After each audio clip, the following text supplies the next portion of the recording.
Blast me to Calmer's skull. It's time for the Mad Merlins Warhammer 40,000 Imperium Journey. Issue 73, full coverage. Hello everyone and welcome back to the Mad Merlins Warhammer 40,000 Imperium Journey. So, we're starting issue 73 today, and it's one of my favourite models in the Necron range, the Lokhust Heavy Destroyer. So, a wonderful update to a very classic model. So yeah, we've got a very full frame to build, so I'll take a better look at that in a sec. We've got his base, and we've got our issue.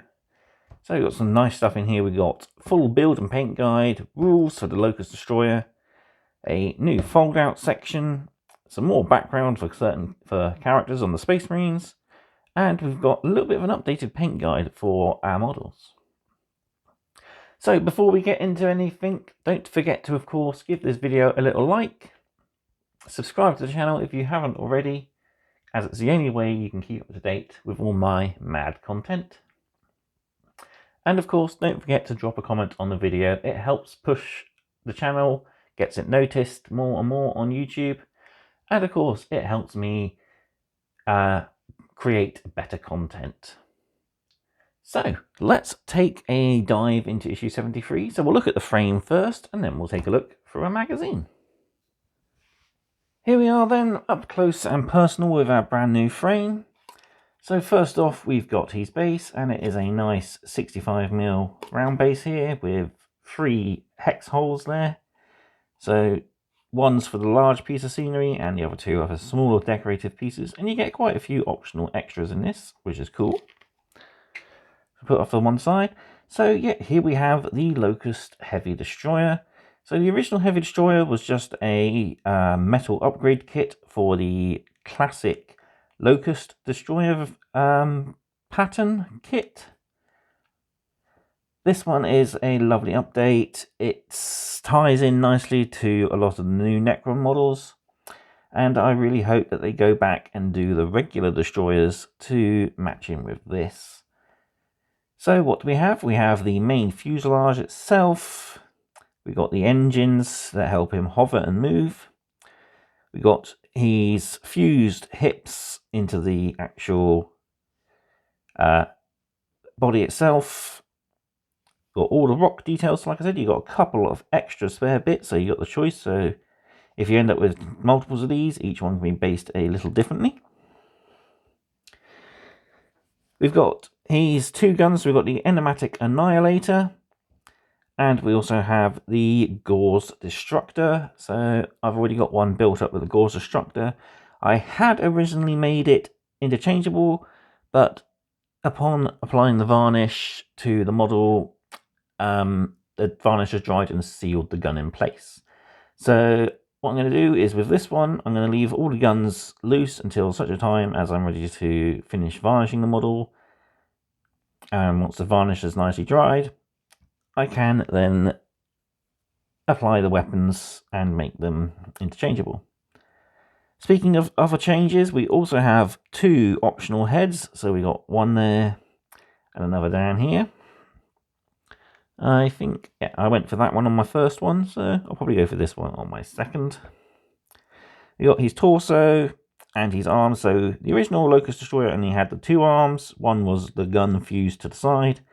But this one has 3 arms, so there's the one that plugs into the back of the guns, one that plugs into the top of the guns, and a 3rd one which plugs into these ports here to help support the gun. So that's pretty cool. Nice update, like I said. Really fun model. It does go together easy, but some of the bits are a little fiddly, and I believe the instructions have wrongly numbered some of the components. So just test fit everything before you apply any glue. There we have that. So let's take a look then through issue 73. Here we have issue 73.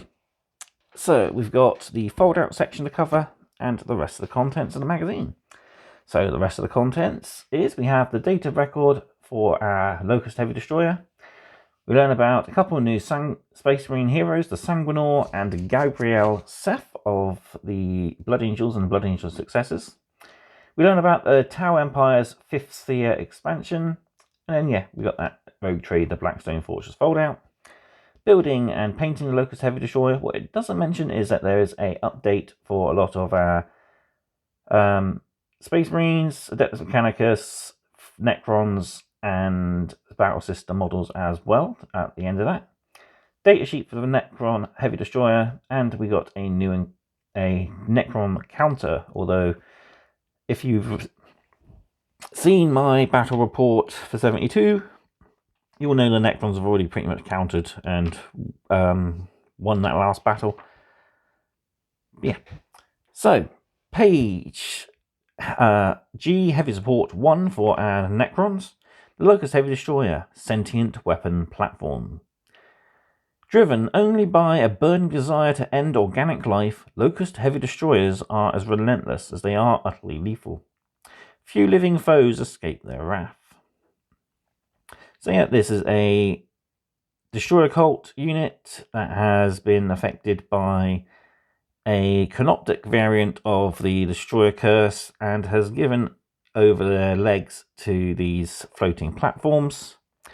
They carry some of the biggest guns that basic Necron infantry will carry. So yeah, we've got the Gauze Destructor, the Mythic Exterminator there.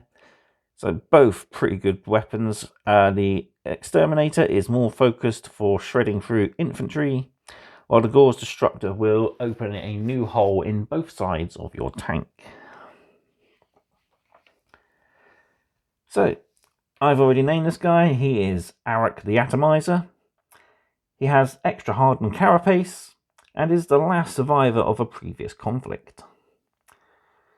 So, yeah, we got a nice little place to tick and score tallies.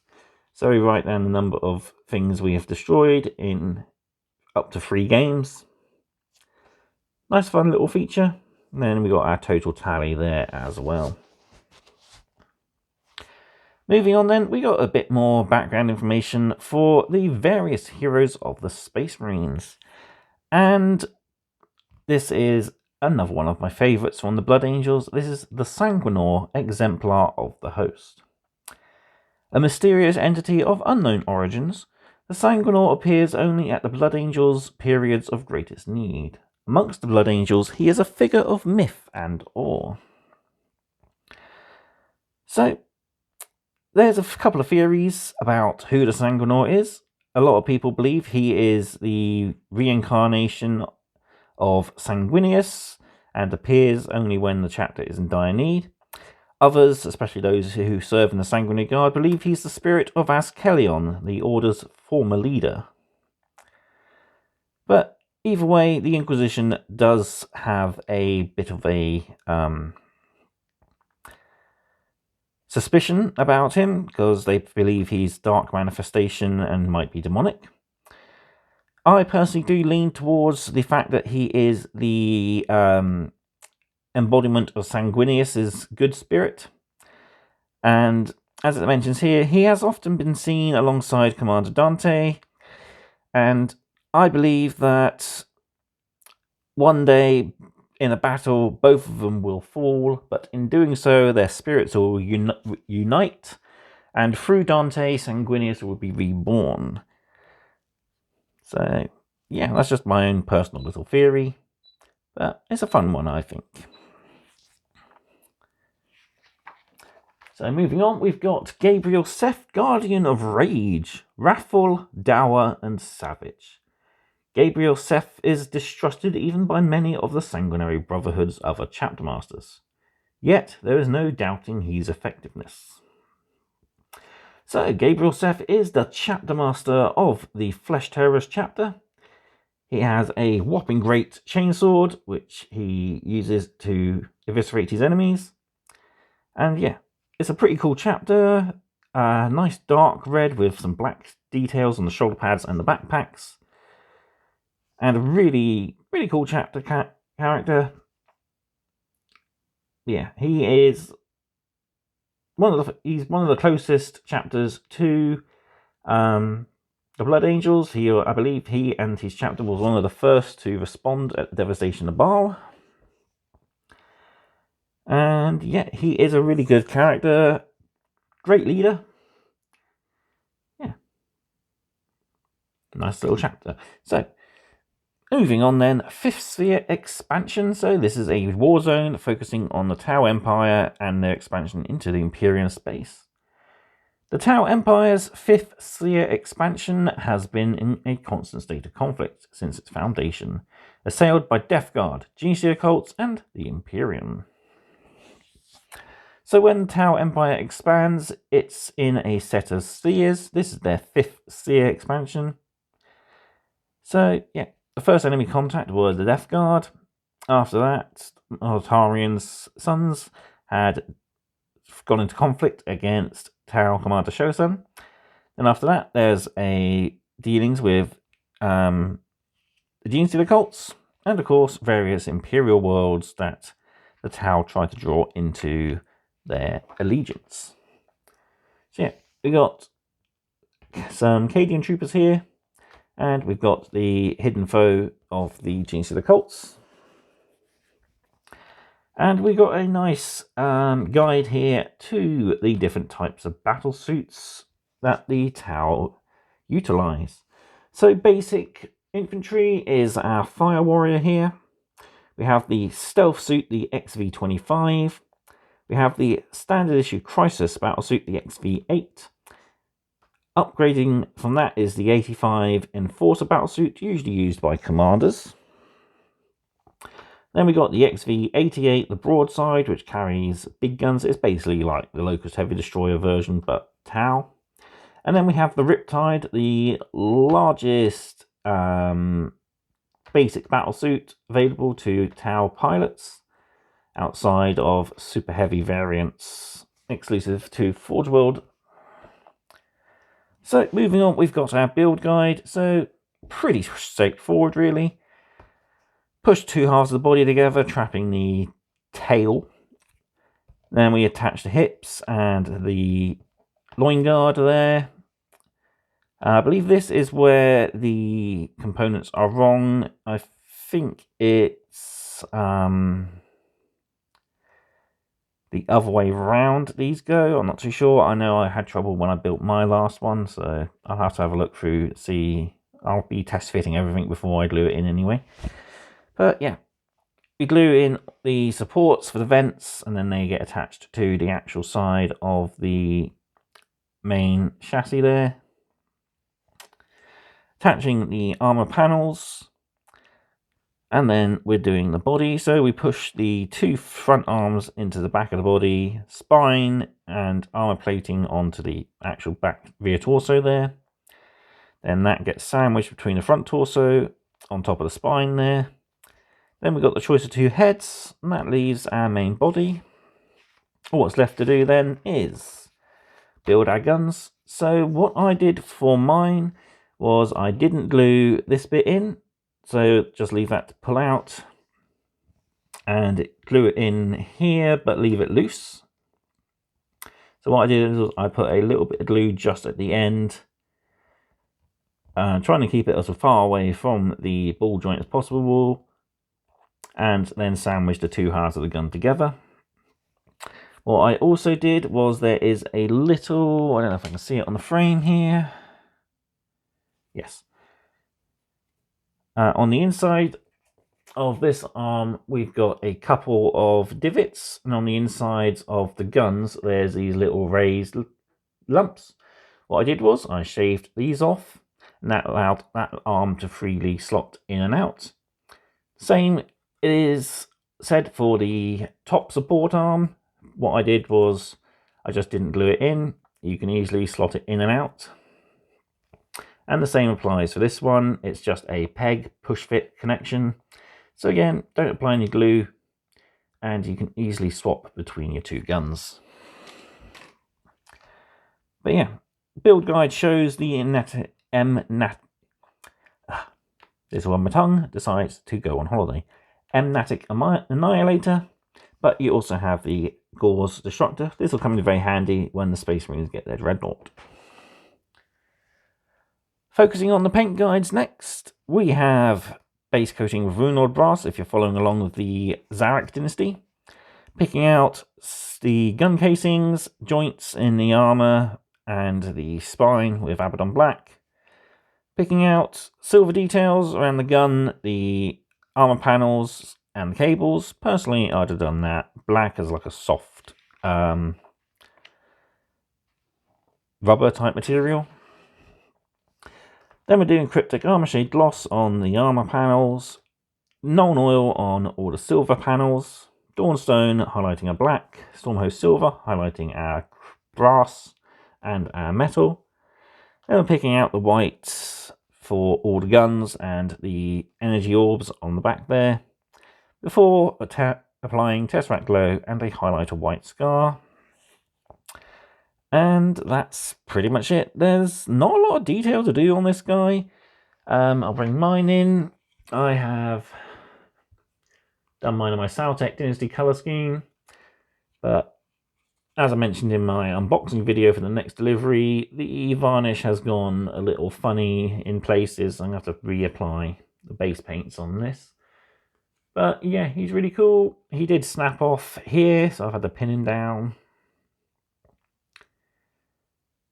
But really looking forward to building a second one, because these guys can be fielded in units of, I believe, up to 3, but the rules we get only say 1. So I'll still be able to field 2 units of 1. But yeah, it's a good paint guide, but there's not a lot of detail for you to really pick out. The only thing you could do is perhaps do different colour for the rear armour plates. But it is a Destroyer cult unit, and they don't really care much for their state of armour. And finally, we're doing the base. So the rocks are Corax White with Agrax Earthshade. And the base is the Astro Granite, Nuln Oil, and a Dry Brush of Dawnstone. So this is our extended paint guide. So we're picking out details for the Lieutenant. He's doing the red stripe down the centre of his helmet at long last. So it says here to just do a thin line at first. What I like to do is use the sides of the skull on his helm as a guide to where the line of red should be. Don't go any wider than the widest part of the skull. That gives you a good guide on how to paint the helmet. Then the Librarian, we're painting the yellow cables. We're picking them up with Corax White first of all, then Uriel Yellow, Agrax Earthshade. I would have used Reikland Flesh Shade, which I did do on my second one. And then we're picking out the edges of the cables with some Pallid Witch Flesh. Just gather a small amount on your brush and gently drag it down over the raised areas. And yeah, it'll look pretty cool. Moving on to our Battle Sisters, we're using Baylor Brown to pick out the wood effect on our simulacrum. And if, like me, you've picked out the wood on the painting engine, don't forget to do that as well. The insides of the robes are getting picked out with Evil Sun Scarlet, while the lenses are being picked out with Wild Rider Red. We're finally painting the flames on the Repentia Mistress, so base coat of Corax White, Uriel Yellow, then we're doing Trollslayer Orange on the very tips before Wild Rider Red, Mephiston Red, and a dry brush of Abaddon Black to signify smoke. Then we got a little completed gallery. I have noticed that in this picture it looks like it's highlighted with pink, but I've gone through all of the paint guides and none of them actually tell us to highlight these with pink horror. So I'm going to do it myself because it needs to be picked out. But for pink horror, we are doing some additional details to our Mechanicus models. So picking out all of grips and purity seals. Then we're doing Baylor Brown on the straps on our Cataphrons. And then with Pallid Witch Flesh, we're highlighting the edges of the Cataphrons, lower armor, the flesh on the Tech Priest, purity seals, and the servo skull there. And again, another completed gallery showing our models so far. For the Necrons, we're just doing a highlight of Pallid Witch Flesh to the Flayed One Skins area, just to help bring that detail out a lot more. Looks really cool, I think. And then we got a master class here on how to paint face detail, including eyes. So we're using powdered witch flesh to pick out the very highest ridges of the face, so along the eyebrows, around the mouth, the nose, cheeks, etc. Then we're using Abaddon Black to base the colour of the inside of the mouth, then White Scar to pick out the teeth, and then touch up any details you need to with some powdered witch flesh.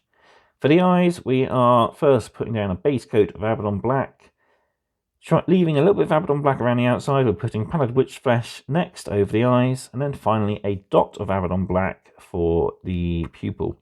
You can, if you want, do 2 dots of powdered witch flesh either side of the black. That saves you having to go back in with Abaddon Black again.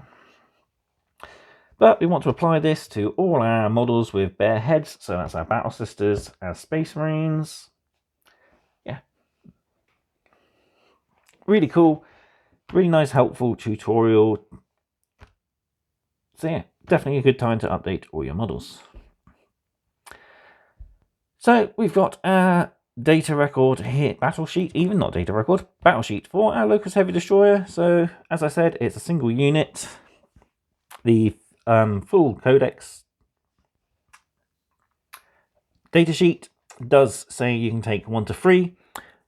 You can also add 1 to a unit of regular Lokhust Destroyers.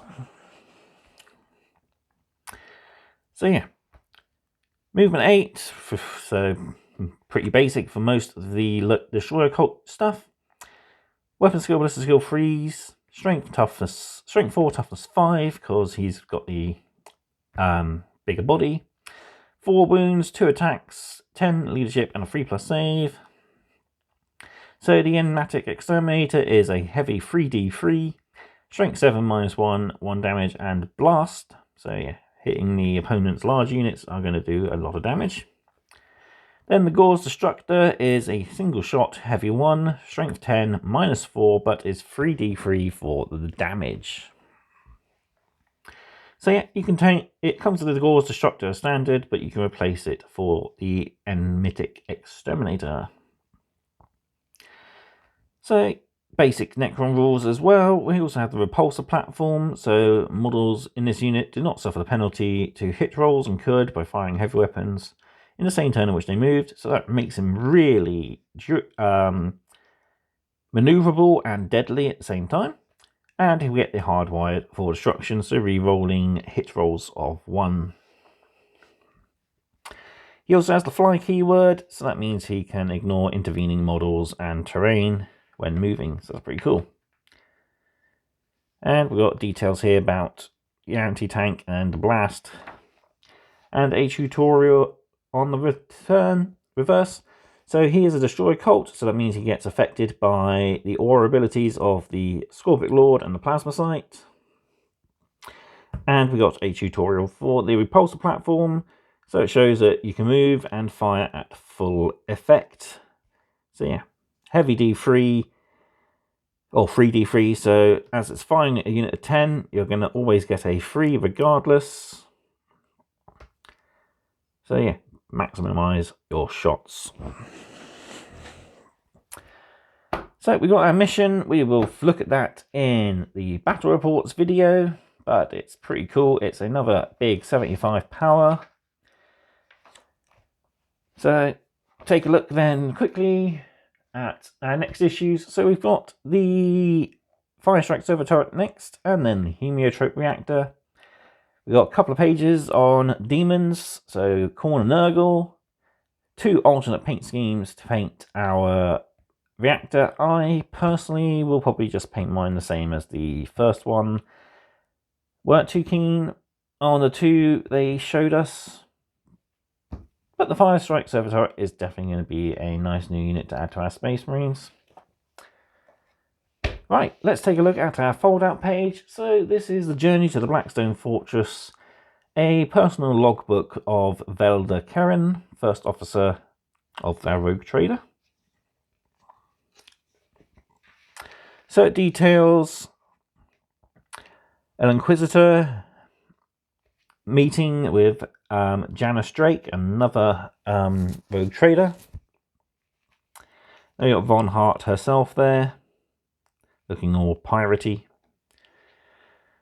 Details some of the enemies they fight on the Blackstone Fortress. So there's Azot, Kroot mercenaries, Chaos Beastmen, Spindle drones, which I'm not too sure really where they come from. They are kind of Necron-y, but I think they're a different, it's more of a personal defense system for the Blackstone Fortress itself. Ambles, who like to make their home in abandoned places. And Urguls, often used as bodyguards by Drukhari raiders, but again, much like the Ambles, they're wild alien creatures and make their home in abandoned places such as Blackstone fortresses. Nice blurb of text here about the different archaeotechs that they found on the ship. They didn't get as much, but the Majos has learnt some interesting bits of information from them, so that's pretty cool. And on the back, we've got a data scribe profile for the crewman. And again, a few little bits of extra dialogue to read. There we have issue 73 then of Imperium. Lovely issue. And I can't wait to go off and build this guy. I've got a bunch of stuff I need to spray, so I'll be doing this at the same time as I spray my second unit of Lich Guard. I might even film part 1 of 74 just so I can build and spray the Fire Strike Server turret alongside some other Space Marine stuff I have to spray. But there we have it. That was issue 73. One of my, as I mentioned, favourite Necron units. Can't wait to get this guy built up, painted, and on the battlefield alongside the other one. Great issue. Not a lot of lore, but we do have some awesome updated paint guides, and I love painting because, of course, I'm mad for it. But that's it. So all what's left for me to do is say thank you all very much for watching. Again, if you think I deserve it, please give this video a like and subscribe to the channel if you don't already. And I will see you next time on the Imperium journey. Thank you and goodbye.